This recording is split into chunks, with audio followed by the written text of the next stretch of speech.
If you're a sports fan, make sure you go check out SportsCastr for all of your sports needs. Whether you're a football fan, basketball fan, or baseball fan, this app is the perfect way to get news for your team and is an app I personally use myself in case any of you guys want to check out my pregame, halftime, or postgame streams. I'll leave a link in the description below.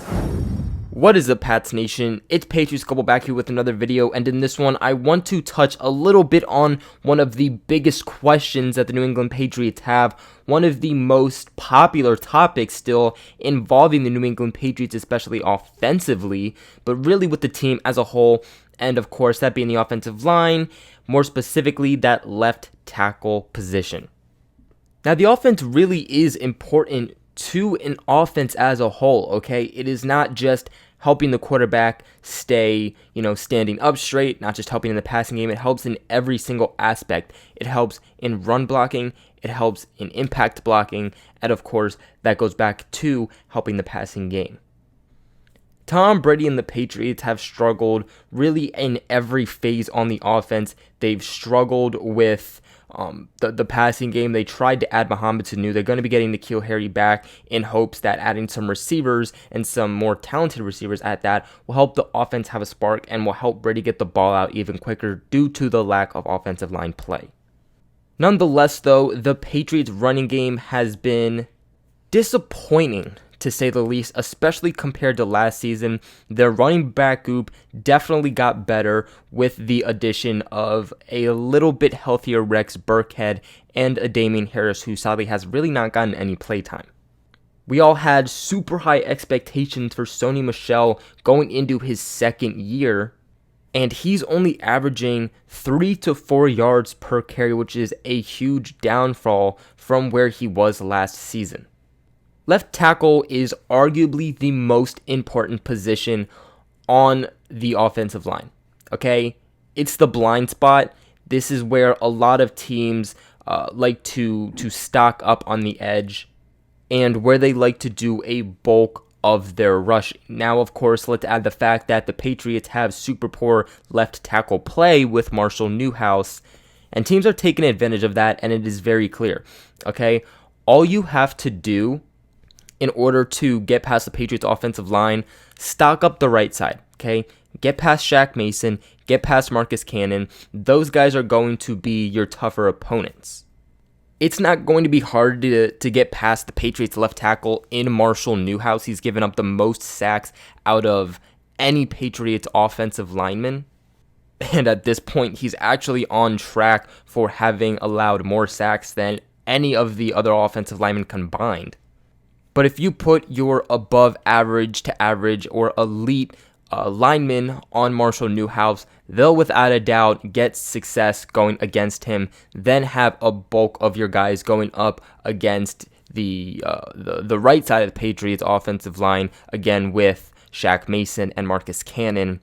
And that's how you're going to collapse the Patriots offensive line, get to Tom Brady, and that's how you're going to stop the offense. New England's offense has taken such a big hit again, especially compared to last season where they had a top 3 offensive line. David Andrews gone obviously and clearly does hurt the team. Isaiah Wynn leaving also hurt the Patriots. When he was with the Pats for the 1.5 games that he was actually there, he was performing very well, especially coming off an injury. Now, I will say that 1.5 games to me personally is not enough to get the full evaluation on a player. But from what we saw in preseason, mixed with, again, the 1.5 games we saw, Isaiah Wynn was doing very well and performing up to the first round expectations. Way too many people, when looking at the Patriots offense, they're trying to evaluate why it's struggling, and they look at the lack of depth here at tight end, the lack of talent at tight end, and then they looked at wide receiver and went, okay, it's a little bit iffy. They don't have Antonio Brown anymore. They don't have Josh Gordon. They don't have Demaryius Thomas.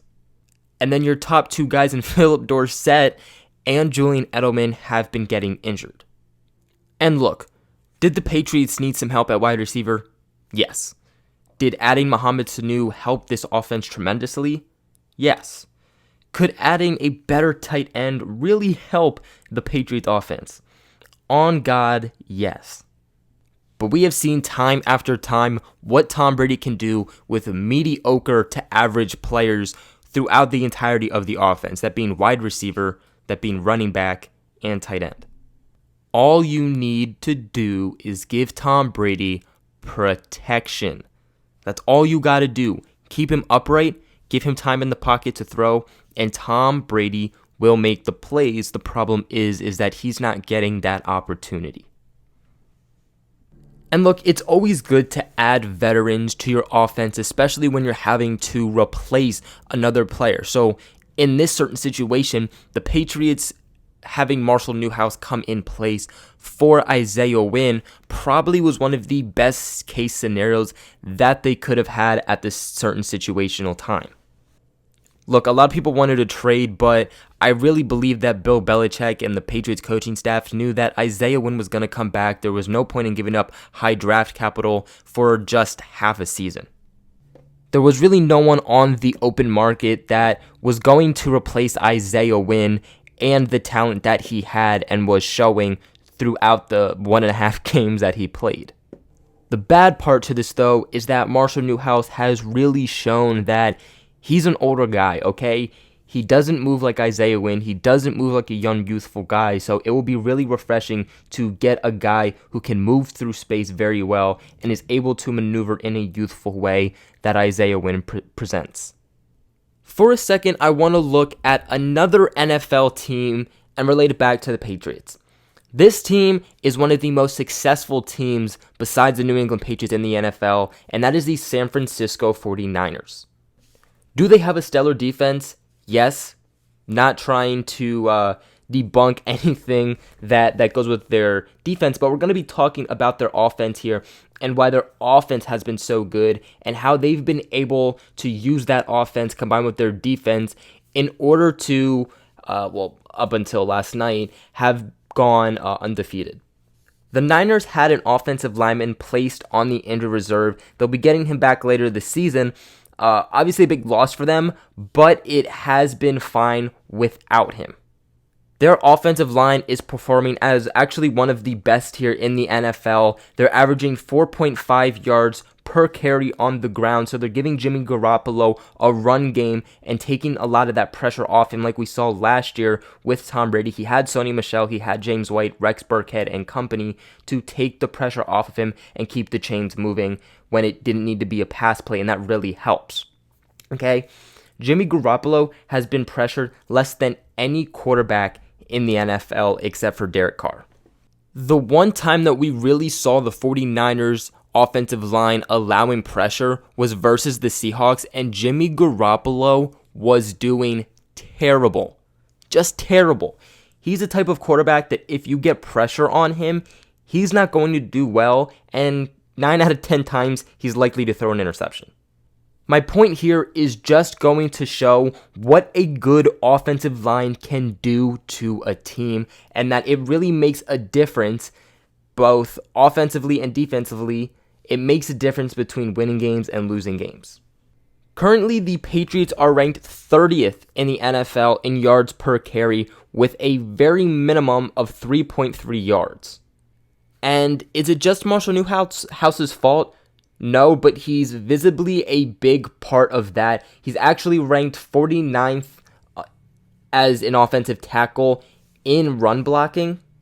And to go along with that, if anybody has really just watched Marshall Newhouse and evaluated how he plays, he's a super slow offensive lineman, and that is where Isaiah Wynn is just a huge difference to him. Isaiah Wynn has really fast feet. He's a fast offensive lineman that can get off the line very fast. So in the running game, on plays, let's say like a screen play, Isaiah Wynn will be able to go out and get in front of running backs like Sony Michel, who he's worked with in the past in college, James White, and the other backs to provide better blocking that Marshall Newhouse is not able to do because he's falling behind the running backs rather than in front of them.